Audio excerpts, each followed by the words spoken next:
So we feel very honored to have Henry presenting your paper here today. Henry, thank you so much for agreeing to join us and to help us launch this series. We feel really honored and flattered. And I will say just a few words about our new project. So we would like to present our new series that we've called At Home with Asia. And we hope that we will share with you our homey feeling.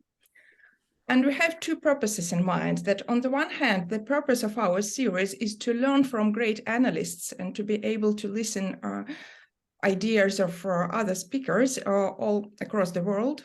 But the other purpose is to establish new connections, because we think that sometimes in our Jungian world, we're a bit recluse in our societies and in our countries, and we would like to meet people from other societies and from other countries to make new friendships and new professional connections. So this is very much the idea of our new series. And you can see that our speakers today and in the next months will be all around the world. So please join us and invite other members of your societies for this wonderful homey event.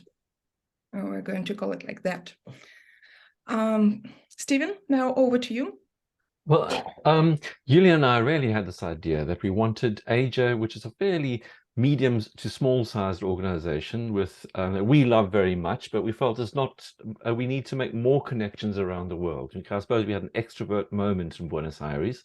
And so we thought, what can we do to meet more Jungians, especially since we felt that many people weren't able to travel to Buenos Aires. So we thought, well, let's make use of this constrained technology, and let's reach out and meet people in a way. And we thought, well, what can we do to be friendly? Thought is treat the other, to be interested in the other person. And so invite someone from the other organization to present to us and encourage a meeting of the two organizations. So today we're meeting with IIJP and AJA members, just so that we get to know each other, and perhaps some conversations will start and continue. And certainly we hope some friendships will start and continue. So I'll echo Julian thanking Henry for initiating this for us. Thank you very much, Henry. And shall we now have... If you don't mind, I will just add one more thing, because we are going to record our talks, and it's... Off. Press the 4 down to move between items. Then select the option you want. Stephen, maybe you can help with muting. It's not in my panel. So on the one hand, the talks are recorded and there is an opportunity to listen to the talks afterwards. But what is also important for us, and we especially would like to say thank you to those who are here today, because this is about homey feeling, to be able to see each other and to be able to see each other. Thank you for that. Okay, yeah, so over to Dale. Yeah. Thank you, Julia. Thank you, Stephen. It's a pleasure to be asked to share this, and a joy to introduce Henry Abramovitch to you. He's the founding president and senior training analyst at the Israel Institute of Jungian Psychology in honor of Erich Neumann, Professor Emeritus at Tel Aviv University Medical School, and the former president of the Israeli Anthropological Association. He's served on the Ethics and Programs Committees of the IAAP and is active in the Israel Interfaith Association. He teaches and supervises routers in the IAAP developing groups programs in Eastern Europe and also in Kazakhstan, which is sort of Eastern Europe.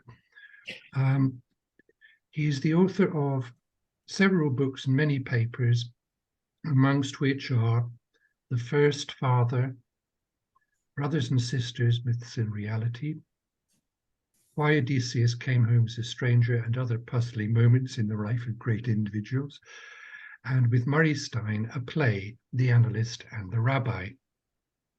And for the past year, he has led a reflection group for analysts in Ukraine using Zoom. He says that his special delights are poetry, dream groups, and the holy city of Jerusalem. And this morning he's going to talk with us about why Jesus cursed a fig tree, why Lot's wife looked back, and other conundrums dealing with such issues. Henry, over to you. Thank you very much, Dale, Julia, and Stephen. It's really a delight to be here. I do think that as analysts, our work is often very lonely and isolating, and therefore it's very important to have a society, an association, an institute that provides us with that sense of home, which is wonderful and warm and supportive behind us. I want to say that it's lovely to see new friends and old, and I share the idea of making deeper connections between groups. I also want to say just a word about these seemingly disconnected stories, and it comes back from, in a way, my double identity as a Jungian analyst, but also as a Jew. And in Jewish tradition, the questions are very important. In fact, at the upcoming Passover Seder, the youngest child must ask questions, otherwise there's no Seder. And this is a tradition. And many Jewish Nobel Prize winners said, well, how come you were able to discover this amazing new thing? And they said, well, when my mother came home, I came home to my mom. She didn't say, did you get a good grade? She said, did you ask a good question? And that's, I think, partly inspired these talks. I was reading these rather canonical texts, some of which you know extremely well, others you definitely have read. And at some point, I was struck by something in the text that made me stop cold and made me think, why? Why did that happen? Why are they doing that? And these are not an answer, but I would say a response, the Jungian and Jewish response. And then at the end, I try to link this to clinical affairs as well. So I'm going to start right away. My first presentation is why Jesus cursed a fig tree. So I'm setting the stage. Jesus is walking with his disciples to Jerusalem for the very last time. In the distance, he sees a fig tree, and he develops a keen desire to eat of its fruit. As he approaches the fruit tree, he discovers that although the tree is full of leaves, it has no fruit. Abruptly, he curses the tree, saying, may no one ever eat fruit from you again, or may you never bear fruit again, depending on the gospel. Immediately, or the next day, again, depending on the gospel, the tree withers. The Talmud claimed that when a fruit tree is deliberately destroyed, its cry can be heard round the world. The death of a fruit tree in Jesus' time would have been considered a catastrophic event. What is surprising is not that Jesus, the prophet of love, curses the innocent if disappointing fruit tree. Jesus can certainly talk tough, as when he speaks to his mother and sister. Do you suppose that I have come to bring peace on earth? I did not come to bring peace on earth, but a sword. For I have come to set a man against his father, a daughter against her mother, and a daughter-in-law against her mother-in-law. And a man's enemies will be those of his own household. That's from the Gospels. No, what is astonishing is that Jesus seems to have forgotten that figs do not ripen in the early spring in the Holy Land. Jesus expects something that he must have known was unavailable. Jesus is yearning for fruit out of season. I just want to say this is my Jesus, the Jewish Jesus who I read out of the gospel, so I don't want to offend anyone. Why does Jesus want the impossible? Why does Jesus curse the fig tree?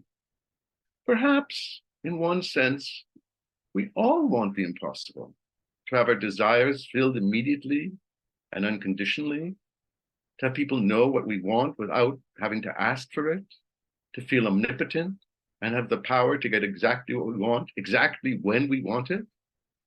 Since these are the normal wishes of babies, Jesus's relationship to the fig may be illuminated by the way in which psychoanalysts conceptualize how babies deal with the contradictory demands of love, desire, and destructiveness. Donald Winnicott, in one of his most famous articles, The Use of an Object, wrote that what the child wants is to tell the mother, I destroyed you. Surviving the child's aggression allows for a new and more mature relationship to unfold because the mother is outside his omnipotent control. Winnicott explains, from now on, the subject, that is the child, says, "Hello, object, I destroyed you, I love you. You have value for me because of your survival of my destruction of you. While I am loving you, I am all the time destroying you in unconscious fantasy." Here, fantasy begins for the individual. But for Jesus, the opposite is true. The fig tree, the object of his desire, does not survive his destructiveness, nor does it exist outside his omnipotent control. And this is all the more surprising, since Jesus, at the beginning of his vocation, did renounce just such magical omnipotence. At the very beginning of his spiritual career, Jesus was tested by Satan. But the Son of God refused to turn stones into bread, to jump off from a height, or to rule the world. Jesus wisely rejected the grandiose feelings that he could do anything, even the impossible. Another way to understand why Jesus cursed the fig tree has to do with the nature of love and hate. Ordinarily, love and hate are seen as primary opposites. Psychoanalysts, however, believe that hate and love are actually close together, both involving intense investments of libido, differentiated only by a simple positive or negative sign, as dislike is a variant on like.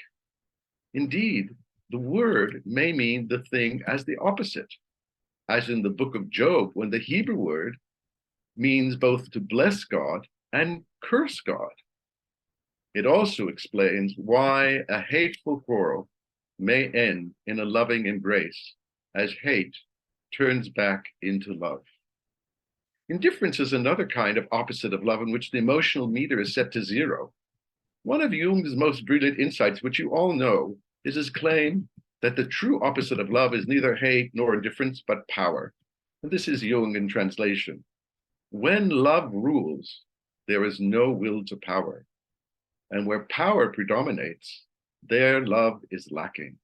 One is the shadow of the other. According to Jung, genuine loving never involves trying to force yourself or your feelings on a beloved. If you are doing so, then it's not love. It's power pretending to be love. The theme of the impossible is highlighted in Jesus' subsequent comments to his disciples when he learns that the fig tree has withered, that is, he understands his own destructiveness. Here are Jesus' remarks as recorded in the fuller version in the Gospel of Mark. This is Jesus. "Truly, I tell you, if anyone says to this mountain, 'Go, throw yourself into the sea,' and does not doubt in their heart, but believes that what they say will happen, it will be done for them. Therefore, I tell you, ask whatever you ask for in prayer, believe that you will receive it, and it will be yours." End of quote. The context of Jesus' remarks seems all the more puzzling. After all, it was Jesus himself who asked for the fruit he did not receive. Moreover, his promise, "Whatever you ask for in prayer, believe that you have received it and it will be yours," cannot be literally true. So many people have prayed and believed. Although Jesus' remarks have important doctrinal and theological importance, I can only focus on their significance for the psychology of the impossible. Jesus seems to be saying nothing is impossible. Mountains can throw themselves in the sea, asking that a prayer will be answered to make it come true. Believing the impossible will make the impossible come true. Clearly, Jesus seems to be saying, do not stop believing in the impossible. Great leaders have always valued the impossible. Nelson Mandela said it beautifully. It always seems impossible until it's done. Theodor Rothko, the novel and painter, wrote, "What we need is more people who specialize in the impossible." The Red Queen in Wonderland believed as many as 6 impossible things before breakfast. And I wonder if Jesus felt like Caligula in Albert Camus' eponymous play, Caligula, Caligula says in the play, "I suddenly felt a desire for the impossible. The world as it is unbearable. That's why I need the moon, or happiness, or immortality, or something that may sound insane, but would help correct this world." Clinical work occasionally deals with the impossible love complex. Women fall in love with unattainable men, men who cannot commit because they are pursuing an ever elusive anima instead of a spouse. In those cases, the therapist becomes love's executioner, to use Irving Yalom's memorable phrase. The therapist needs to draw them away from their quest from the impossible back into life. Nevertheless, the limits of the impossible are no longer clear. Flying to the moon, swapping genders or organs, or indeed Skyping, speaking simultaneously to people in different countries, were all impossible until just the other day. In this sense, Jesus is right in saying that the limits of the impossible are not fixed. What we think impossible today may well be doable tomorrow. Perhaps the best of this question is asked, why did Jesus want a fig in the first place and not, say, a date or a pomegranate? In the Bible, figs are strongly associated with peace and prosperity. Scripture uses figs as symbolic indicators of the good life in a good land, as when the prophet presents an ideal time, quote, "when every man will sit under his vine and under his own fig tree." In contrast, Jeremiah describes God's wrath in terms of the absence of figs. "There will be no figs on the tree, and their leaves will wither. What I have given them will be taken from them." Jesus echoes and plays off Jeremiah when he says, "He who has not, it shall be taken away." The erotic quality of fresh figs is well known. The rabbis compared the stages of sexual awakening in the female to the growth of a fig. They said, a woman in a parable, an unripe fruit, a fig in its early stages, and a ripe fruit. An unripe fruit, they say, while a girl is yet a child. A fig in the early stages of ripening when she is in her youth. A ripe fig when she becomes of an age and her father has no right over her. And finally, a dried up fig, perhaps like a postmenopausal situation. The fig tree has been called the tree of many breasts, since like the great mother, the more fruit one gathers, the more one discovers. Plutarch said the fruit resembled male organs. The fig with its fruit tree was sacred to Dionysus and Priapus, him of the eternal erection. It was for them the true fruit of passion. The Bodhi tree, Ficus religiosa, under which Buddha received enlightenment, was also a variant of the fig. Jesus would surely have known the ancient tradition that claimed that the fruit in the Garden of Eden was a fig. Genesis seems deliberately to not state the specific fruit of the tree of the knowledge of good and evil as if to protect its good name, but it does state that Adam and Eve used fig leaves to cover their body. Working from internal evidence alone, figs are the prime suspect of the first fruit of temptation. Identifying the fruit as a fig adds depth to the story. The fig that caused shame covered shame. Jesus's cursing the fig tree is striking deviation from his main message of overcoming aggression, loving your enemy, turning the other cheek. Indeed, the conclusion of Jesus' sermon, after learning the death of his fig trees, is one of his most powerful statements. And this is Jesus. "And when you stand praying, if you hold anything against anyone, forgive them, so that your Father in heaven may forgive your sins. This key psychological insight is that forgiving others is the royal road to being forgiven. Christianity and Judaism, as sister religions, share much, but they differ significantly in their attitude towards forgiveness. In Christianity, forgiveness is fundamental.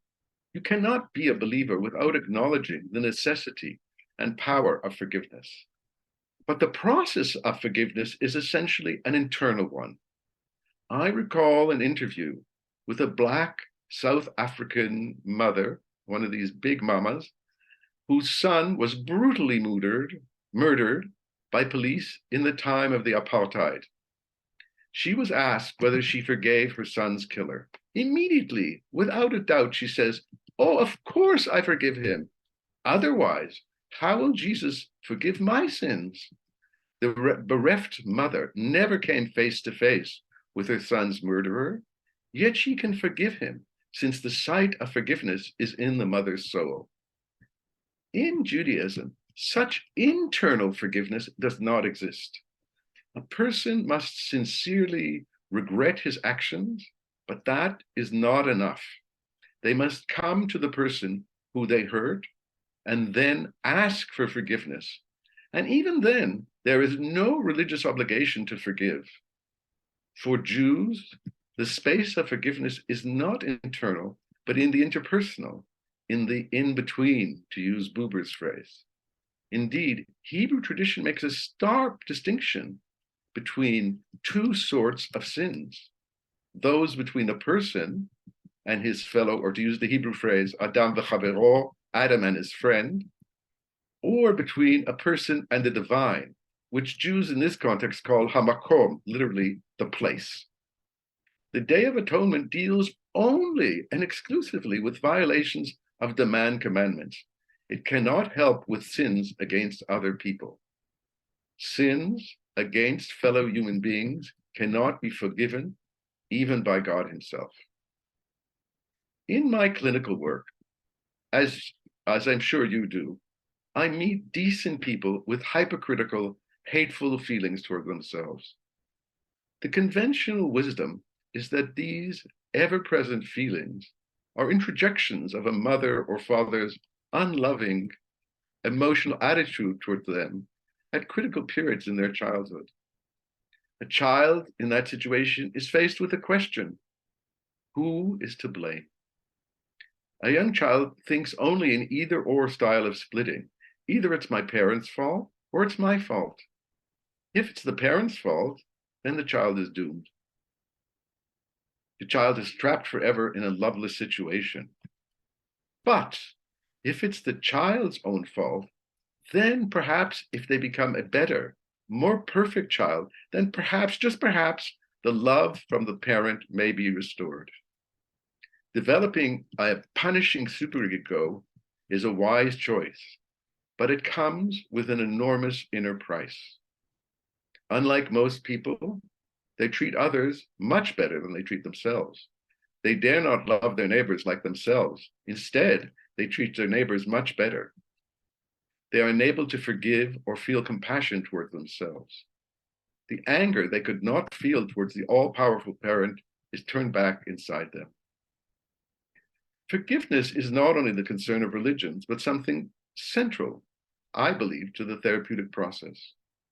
In analysis, people need to find a way to forgive themselves and the people who hurt them. Psychological treatment usually follows a Christian orientation of allowing compassion to enter into an inner world filled with hate and accusation. But sometimes the work needs to be more Jewish, in seeking a repair in the in-between, between the person who was injured and the one who injured. From the psychological point of view, Jesus said that the royal road to forgiving ourselves is a loving, forgetting attitude for those who sinned against us. By loving one's parent enemy, a person can remove the source of inner judgment and hate, and eventually feel a divine-like forgiveness of a new start. Yet, Yet now I'm coming to the end of this talk. How did Jesus, the man, feel when he saw the results of his curse, that his wishes had destroyed a living tree? I think he learned that the fig had withered. He understood what it means to commit a destructive act. It's Jesus at his most human. At that moment, he realized the impact of a destructive aggression and truly understood what it meant to forgive. Okay, we'll just take a moment and go on to the next talk, which is also biblical. And Henry, do you want us to ask the questions after? No, I think I would prefer to give all the talks and then to have questions for all the talks, if that's okay with you. It's up to you. That's fine. Let's do that. Okay. So my next question is a story that you perhaps know even better. Why did Lot's wife look back? Inspired by the strange salt sculptures standing at the southern end of the Dead Sea, Lot's wife, she doesn't have a name, looking back, is one of the most enduring images in the entire Bible and maybe Western civilization. As she flees the desolating destruction of their city, the angel messengers who have come to save them warn her and her family not to look back. Their guardians instruct them, escape for your life. Do not gaze behind you. Do not stand still anywhere in the plain. But Lot's wife ignores their warning. She turns back and is transformed into a pillar of salt. Anyone who has seen these strange pillars can well understand why they were associated with that story of divine disaster. What remains unclear is why Lot's wife deliberately decided to ignore the advice of her guides and bring her famous fate upon her. Why did she look back? There is another tragic story, which I'm sure comes to mind, that shows how catastrophic looking back prematurely can be. It is that terrible tale from Greek mythology of the master musician Orpheus and his beloved fiancée Eurydice. Orpheus's bride, bitten by a snake, dies on their way to their wedding ceremony and descends to the underworld. Orpheus' mourning music makes even the gods weep. Through the magic of his music, Orpheus convinces the king and queen of the underworld, Hades and Persephone, to allow him to bring his bride back into life. Persephone herself endlessly rotates between the lower and upper world, spending half the year. They permit Orpheus to do so, to rescue his wife, but he must not gaze upon Eurydice's face until he has reached the surface world. No reason is given. But it does have a feel of a moral endurance. Orpheus serenades her almost to safety, but true to the traditions of Greek tragedy, makes a fateful decision that brings catastrophic consequences for him and his beloved. Just as they are about to reach the warmth of light, Orpheus looks back and loses his beloved forever. The myth does not specify why Orpheus looks back. Was it a searing separation anxiety that she was no longer behind him? Or a sudden impulse to see her loving face? Perhaps he was drawn to do the very thing that is most forbidden. Orpheus' motivation does not yield to any simple solution, but it does show how love's resurrection can be destroyed in a single, mistimed, backward glance. Lot's wife and Orpheus do have some things in common. Their looking back occurs at a moment of intense psychological trauma and loss.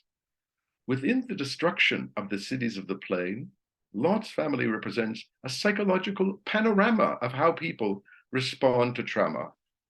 The first and perhaps most common response to an imminent threat of extreme disaster is denial. It cannot be true. When Lot tells his Sodom-dwelling son-in-laws of the impending disaster, they say, "Surely must you be joking." From Holocaust to hurricane, people tend to disbelieve the clear and present evidence that a grave danger is near at hand. They will seize upon any ambiguity to interpret the situation as overly optimistic until it's too late. Individuals with previous experience of disaster and do best and are the least vulnerable to its toxic consequences. Surviving a previous event seems to inoculate the person from the worst long-term of friends. Accounts of the impact of intense combat stress, whether in the Civil War called irritable heart or shell shock in the Great War, are extremely similar to what Vietnam vets for whom PTSD was coined. These victims are consumed by traumatic experience, and it is this context that we can understand the advice of the angel messengers. In order to escape the very worst negative psychological effects, survivors need to create a psychic distance between themselves and the black hole of the trauma. Turning back prematurely is a symbolic equivalent of being swept into a vortex and not being able to get clear. Survivors may emerge physically intact, but permanently disabled. They're unable to resume their previous identity and existence. Instead, their identity as a survivor overtakes them. They become emotionally frozen within the psychological confines of the event, often re-experienced in recurring nightmares, which relive the experience over and over again. Traumatic events often leave victims permanently scarred, and there are clear reports to go back to antiquity, from ancient Athens, or to the Great Fire described by the great English diarist Samuel Pepys, who feared sleep because of a recurring nightmare of the Great Fire of 1666. Many of the characteristics of post-stress disorder, including flashbacks, dissociation, disconnect from feelings, feeling numb, avoiding anything connected to the trauma, losing interest in the world, yet being easily started, are all symbolized by the fate of Lot's wife, frozen in the fate of looking back at the trauma. Her image as the standing pillar of salt is an evocative image of a person frozen in PTSD.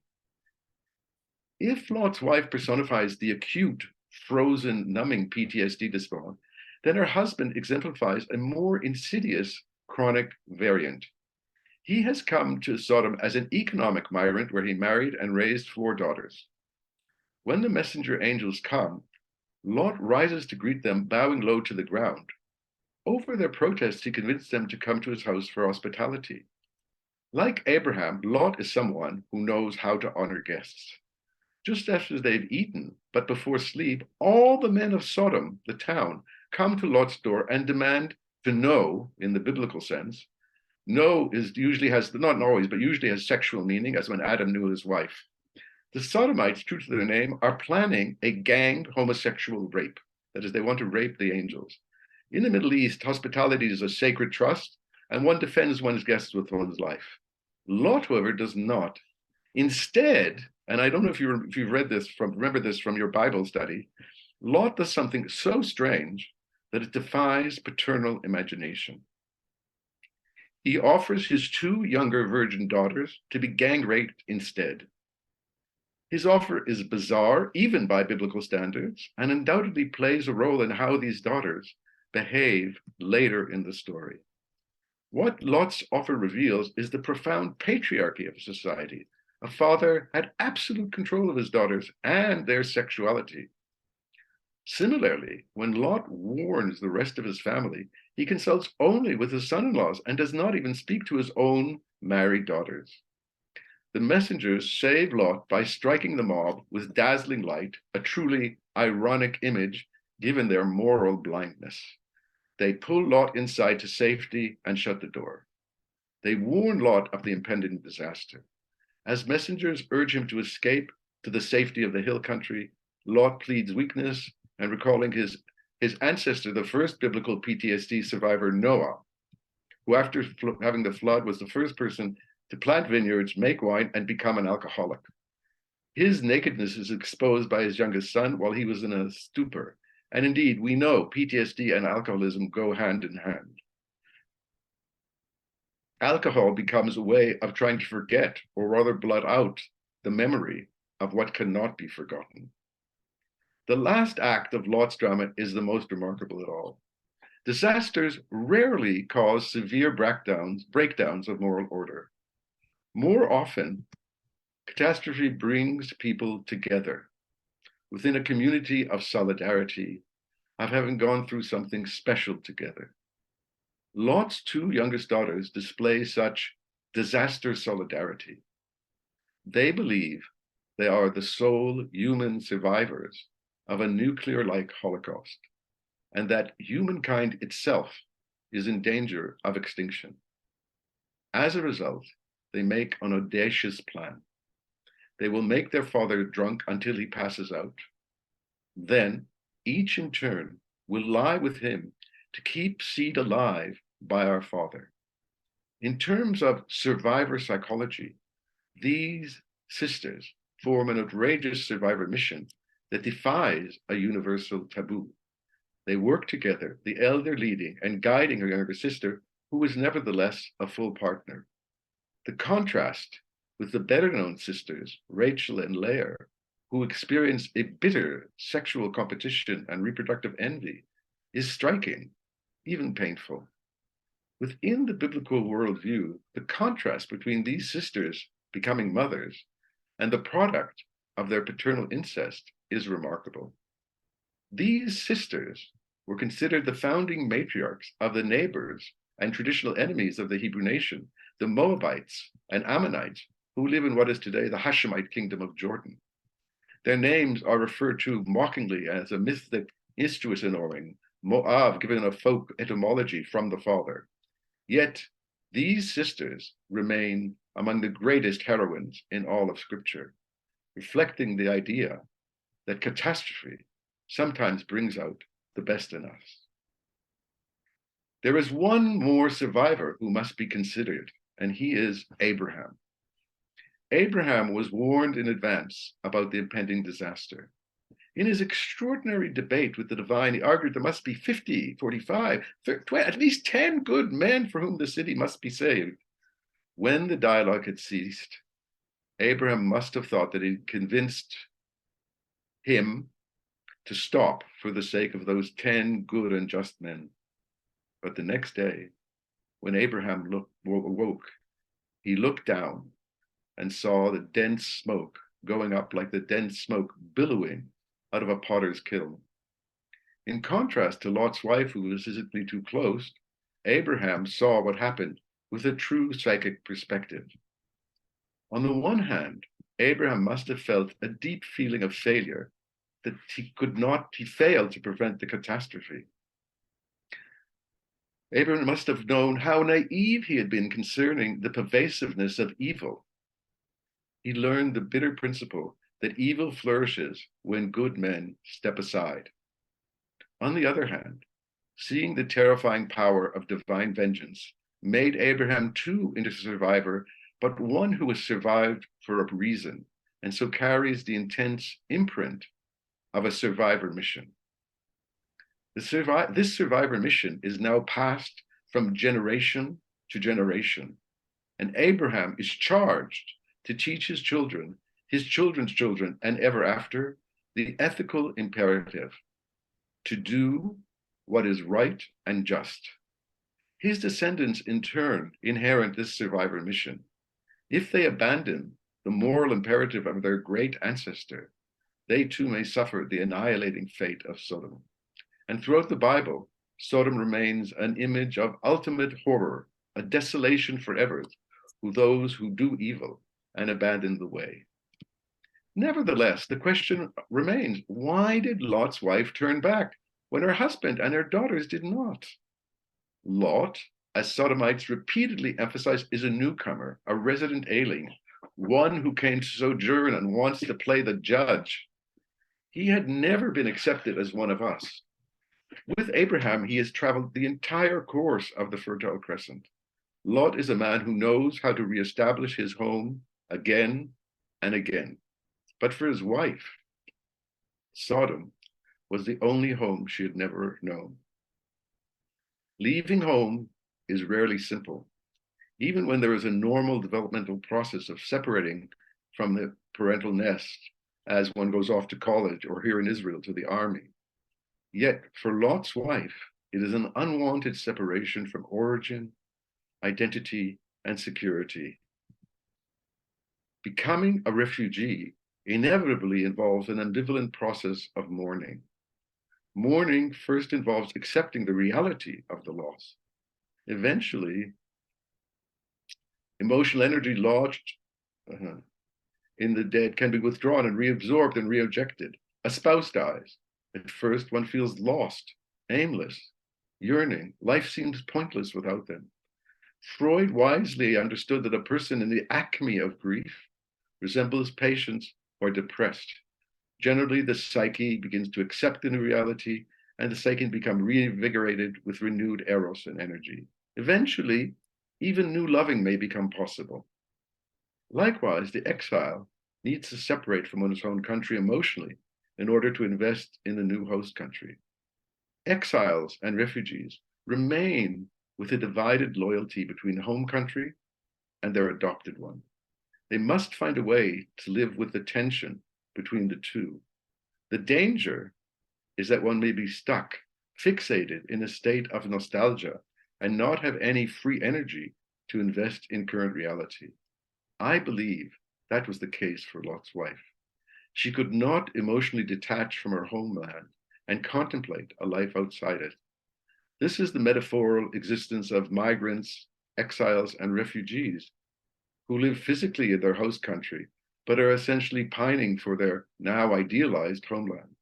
Like Lot's wife, they are frozen within the emotional orbit of a lost home, unable to separate and unable to reattach. Okay, so now that's the second talk, and now something connected but different. So maybe I'll just take a moment, maybe people can stretch.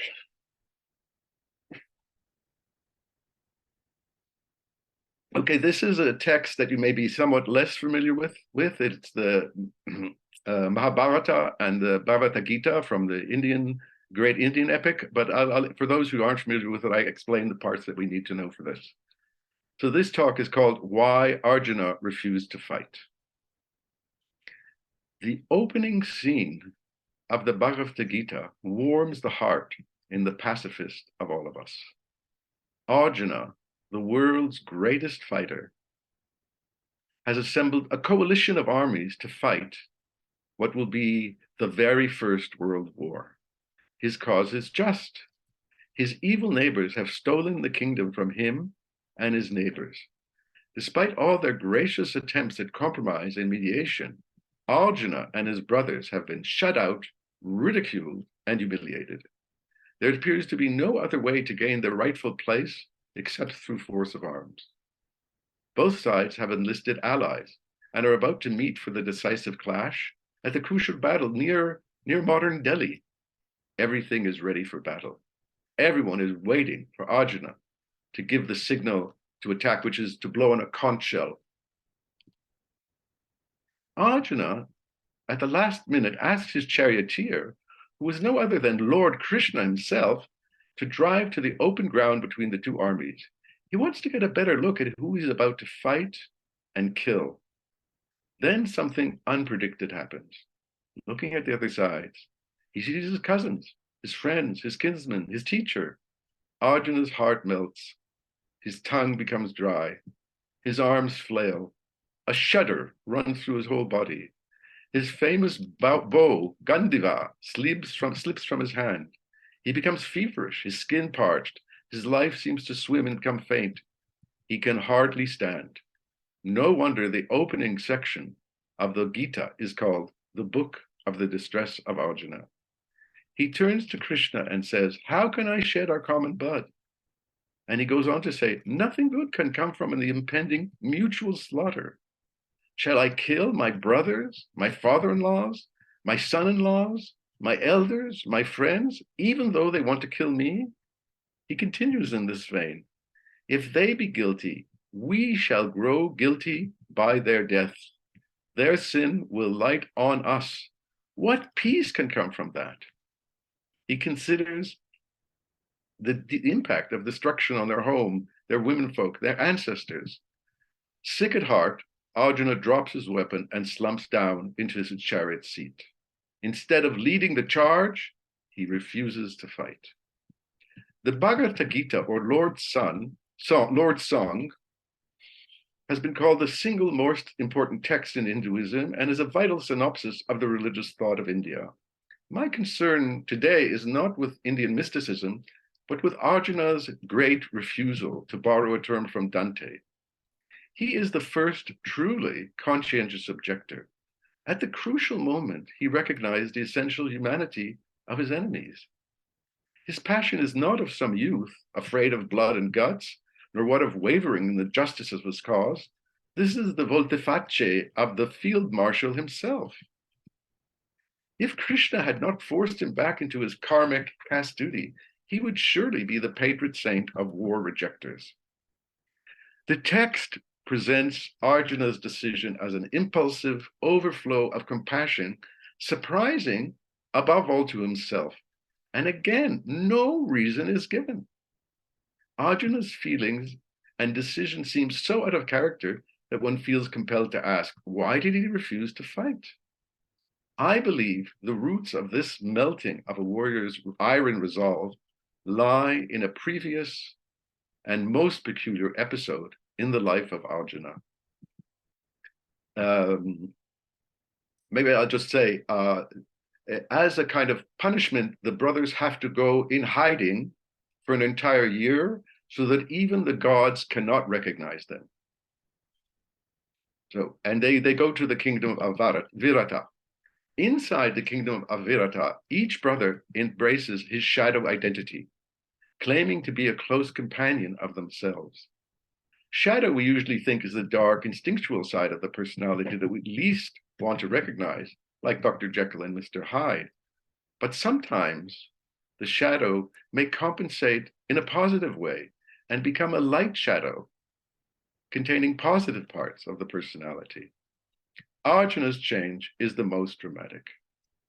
Arjuna appears as a woman wearing jewelry, earrings, gold bangles, and long hair. The Sanskrit text of the Mahabharata, of which the Gita is a tiny part, employs a creative ambiguity in the word it uses concerning Arjuna's gender status, very PC for today.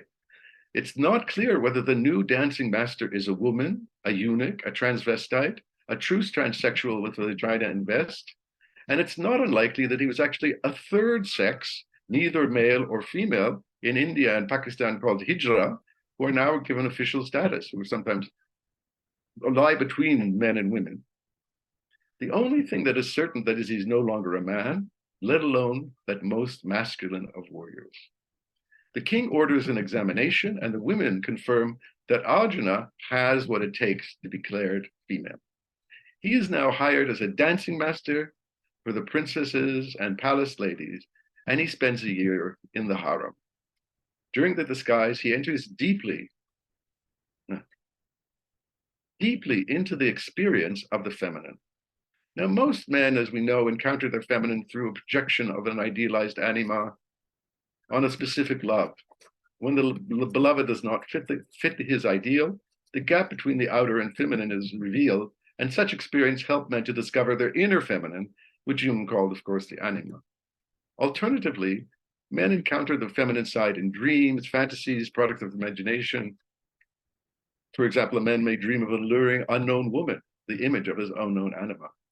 Arjuna's experience suggests that there's a third, more radical way of knowing the feminine by becoming a woman in the imaginative space that the epic makes possible. The ability to become another gender has always intrigued human imagination, and the transgender experience of Tiresias and Arjuna were until recently a thing of fantasy, fairy tale, or psychosis. In fact, one of Freud's most famous cases concerns a German High Court judge, Daniel Schreiber, who had undergone a severe psychotic episode in which he believed he was turning into a woman. In a period of sanity, he wrote a remarkable account, much more interesting than Freud's case study, of this journey through madness. It was later discovered that his father was a sex-obsessed sadist, brutal even by perverse Prussian standards. The father of Schreiber advocated placing babies in ice cube baths and children in metal corsets to make sure they don't masturbate. No wonder Schreiber, the son, felt he was undergoing soul murder, that's his phrase, who had consented to become a woman just to submit as a matter to survive. But as in my previous questions, we turn once again to our core question. But why did Arjuna refuse to fight? It's very interesting. The Hindu tradition does not give answers. But war is a very masculine profession, maybe the masculine expression par excellence, even though in Israel we have many young women who are excellent soldiers, pilots, tank leaders, and things like that. So there's nothing anatomical about it. And the male gods of war embody the masculine values. Usually, to be a warrior means to suppress the feminine qualities of compassion and caring. To be a warrior means to harden one's heart as much as one's muscles, to cut off oneself emotionally from the human consequences of the human catastrophe. As General Patton said famously, I don't want you to die for your country. I want the other guy to die for his country. To be a soldier is above all to be a man. In so many societies, the culturally approved way enacts masculinity to prove oneself to be a real man is bravery in battle. For most soldiers and their macho imitators, the feminine represents a profound threat to their fighting identity. And this fear is often expressed symbolically by forbidding any symbolic contact between soldiers and women before battle. Women are prohibited from touching men's arms in both senses of the words arms. The feminine part of the psyche are suppressed and denied. The typical archetypal insight in the army or just in the bar is, you're just a bunch of old women. They, like Schreiber, become terrified of turning into women who are seen as weak and vulnerable. Arjuna's identity derives from his birth identity as member of a caste of warriors, Kshatriyans. It's hard for a choice-ridden Martin to understand the psychological imperative that caste conveys. For Arjuna, fighting is not a matter of choice, or it's a matter of duty. It's a matter of destiny, a way of carrying out divine wishes. But Arjuna had one formative experience that no other field general ever had. He knew what it was like to be a woman from the inside. Imagine what it was like to hang up his weapons and concentrate on rhythm and dance. I believe during that year in Virata, Arjuna experienced the feminine that is repressed in every warrior. Jung taught us that if you are overly identified with one part of the personality, then the psyche will provide a corrective compensation. The less one pays attention, the more forceful the message will be. Nightmares, phobias, bad luck. Arjuna's personality was over-identified with the social role as the masculine heroic warrior. He was either a hero or nothing else. But the Virata year turned him inside out. His feminine came out, so he discovered an aspect of human experience that he would never otherwise have known. Hinduism teaches that the Atman is beyond gender, and Jung believed about the self as well. We are all born into a fixed caste-like gender identity that clearly determines identity. Yet there is a part of ourselves that transcends the experience of who we are. And in the freedom of the imagination space, we can enter deeply into who we are not, and a man can certainly become a woman, like Arjuna did. There are specific differences between men and women. This is a very controversial topic, of course, but from a psychological forces, the most robust is from research is the distinction that lies along the instrumental affective divide. Traditionally, the masculine likes to get things done. Most of the time, women actually do them, but women, on the other hand, or I should say the feminine, care about how it's done, about feelings, about relationships. Women everywhere provide the emotional glue that holds families together. This concern has nothing to do with anatomy, since there are plenty of men who function well in the caring mode. And indeed, cross-culturally, sometimes men are preferred carers, and certainly lots of go-getting women. But the warrior mode, based on the suggestion, is favorite thing. In the words of a famous football coach, American football, winning isn't the most important thing, it's the only thing. This motto may be symbolically true in sports, but it's dangerously true in warfare. Masculine fighters want to win. They want to be able to hold their head up high. They don't want to talk about how it feels to lose. That's for sissies, men who are overly feminine. Young men often define their masculine identity in opposition to women. In some cultures, the fear of turning into women is explicit and must be overcome by vigorous efforts. Not being masculine enough is equated with being feminine, and so warriors fear the feminine, as Neumann taught us so well. When challenged, the masculine warrior must respond. He must fight or lose face. To back down undermines a man's sense of his own masculinity. Cowardice, even caution, is identified with the women and despised. An insecure man will always fear being called a woman. A macho man will need to prove and reprove his hypermasculinity. A macho man who by definition is somebody insecure about his masculinity and uninitiated into a more mature form of manhood would rather die than be feminine. That is why the unmannered questions, "Are you calling me a coward?" often leads to violent attempts to prove the accusation false. The feminine mode, wait.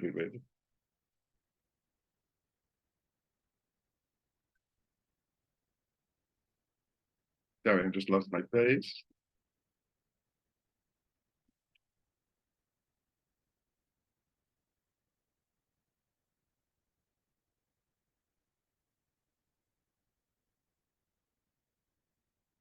Well, let me just go. Okay, female has choice. There you can't force them into a role of this sort of thing. On the other hand, compassion is the voice of the collective feminine speaking from their ability to become mothers. And indeed, the Hebrew word for compassion is the plural for the Hebrew word for womb. Like a true pacifist, somebody who felt both his masculine and feminine, Arjuna felt it was better to die than to kill. One can almost hear Arjuna say, "Make dance, not war." During the ensuing war, there is another moment where Arjuna is consumed by compassion, and it includes a very famous part of the novel, the epic, when he's fighting his half-brother and great rival Karna. Karna was born to their mother, Kunti, before he married Arjuna's father, Pundu, was an illegitimate child, unable to raise her as a single mother. Kunti set the baby afloat on the river, an archetypal gesture like the mother of Moses or the mother of the great Mesopotamian king Sargon the Great. Karna was found and raised by a low-caste couple. Karna, like many heroes, has two sets of parents, his actual simple ones and his secret royal ones, which Jung understood as the universal inner tension between the personal parents who care for you and the archetypal parents who reveal your destiny. Karna's life is saturated by this tension. He comes to the kingdom and was invited to join the sides of the cousin, not knowing his true identity. His mother revealed his birth identity and unconscious kinship to his brothers, the Pandavas, only on the very eve of the great battle. Kunti, the mother, begged him to switch sides to become the rightful king of the Pandavas. Karna is faced between a dilemma between his birth karma and his dharma.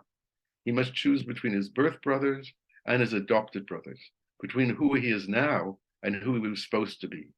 Karna rejects Kunti as the archetypal mother of destiny and elects to stay with those who have been loyal to him. During the height of the battle, these two brothers, Karna and Arjuna, square off in an epic within the epic.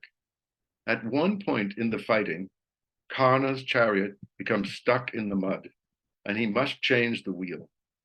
Arjuna holds off as compassion, brotherhood, and the rules of war require. Arjuna's charioteer, Lord Krishna, an avatar of the divine Vishnu, urges Arjuna to press his advantage and to murder his helpless brother warrior. Arjuna hesitates. Karna, weak, vulnerable, is at his most feminine. Arjuna knows that killing a man when he is down is wrong. The story of Arjuna raises ultimate concerns that have no clear answers. When is winning the only thing? When is doing the right thing the only thing, even if it leads to catastrophe? When must compassion rule, and when unremitting aggression? Arjuna's agony to decide when not to fight and when he should, and when to fight and when he should not, or perhaps in more symbolic terms, when to dance and when to kill, when to be masculine, when to be feminine. Because each of us has the potential to be fully both masculine and feminine, this epic calls us to join Arjuna in his hesitations and dwell in that ethical space. Ultimately, Arjuna does kill Karna, his helpless brother, and attains victory. But his victory is tainted, as victory always is. Thank you very much. Now we can go to questions. Thank you, Henry. I think now we ask Dale for his response. Yes, that's it. Ask Dale. There we go. And I'm going to put a spotlight on Dale. Oh, damn. Dale, spotlighted. Okay, thank you very much indeed, Henry. When I was reading through your papers, a couple of marvelous words shone out. The first one was nostalgia. Mm-hmm. The wish to hold on to cling to what was, rather than engage with what is. Like Mrs. Lot. I think we should give her a first name, but I can't think of one. Mrs. Lot wanting to cling on to what was there before. And that seemed to me so important for so much of our clinical work, when we're clinging on to, dealing with people, clinging on to what there was. In the other two stories, there's the Jungian concept of enantiodromia seemed to me to be very important, that things will inevitably turn into their opposites, no matter what, if you give it long enough. And I was thinking of that in connection with the first talk about how forgiveness will have an enantiodromic experience. And I wasn't quite sure what word I would use for its opposite. But feud would be a word I might use, being a Scot, and Scots are famous for feuding and carrying on clannish battles for many, many generations. It's certainly true in the clan to which I belong. We've been at war with the MacDonalds for about 250 years. Nobody can quite remember why, but that's just how it is.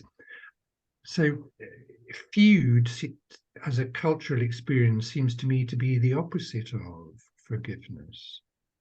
And I wanted to encourage you to tell us more about this collective level, because you use about the notion of between, which is a very anthropological concept. My daughter, who's an anthropologist, was explaining to me yesterday the difference between emic and etic, where emic is the anthropologist's words for the internal experience of a cultural event, and etic is the word that's used to describe what everybody else outside of the individual or the culture makes of it. So in our Jungian culture, we have this concept of enantiodromia, of moving between, but those who are outside of our culture don't have this concept, that there's a movement between. So that was just a reflection, really, on how there is an opposite to forgiveness and how there is an opposite to nostalgia. What would that be?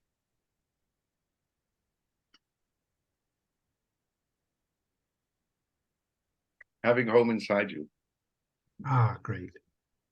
Go on. Tell us more.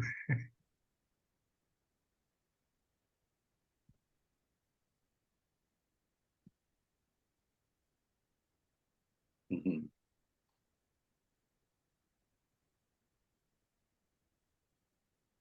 So that's like what in the Religious Society of Friends, Quakers, they speak of that of God within. Yeah. Mhm. Well, actually, I have a different answer because I actually was involved in a research project. When was nostalgia helpful to people, and when did it pathological, as it were? And I think as there might be something like healthy nostalgia where you're still connected with back home. Somehow the rope is connected, the strings are connected. You brought home with you, and then this kind of feeling like life is elsewhere. You know, you're in exile, living in exile, not necessarily literal political exile, but kind of an emotional exile where the center of your life is somewhere else. And certainly this is something, kind of phenomenon we get in Israel, we get in many places in the world, certainly Ukraine and so forth. Thank you so much, Henry, for joining us today, and Dale for facilitating this discussion.